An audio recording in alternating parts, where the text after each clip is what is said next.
கௌரவ சபாநாயகர் அவர்களே, முஸ்லிம் பெண் தாதியர்களின் ஆடை தொடர்பாக கடந்த சில நாட்களாக பல்வேறுபட்ட கருத்தாடல்கள் சமூக மட்டத்திலும் ஊடகங்களிலும் பேசு பொருளாக மாறியுள்ளதை அவதானிக்க முடிகிறது.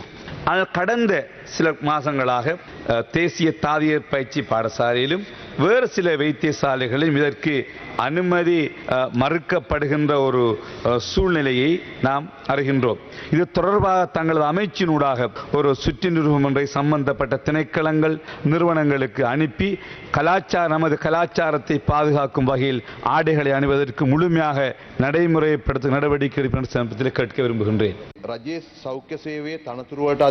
சுகாதார சேவைகள் பணிப்பாளர் நாயகத்தின் தலைமையிலான சீருடை குழுவே அரசாங்க சுகாதார பதவிகளுக்கான உத்தியோகபூர்வ சீருடைகள் தொடர்பில் தீர்மானிக்கின்றது.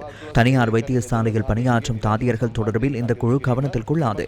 அரசாங்க வைத்தியசாலைகளில் கடமையாற்றும் தாதியர்களின் சீருடைகளை மாற்றுவது தொடர்பில் அரசாங்கம் இதுவரையில் தீர்மானம் எடுக்கவில்லை.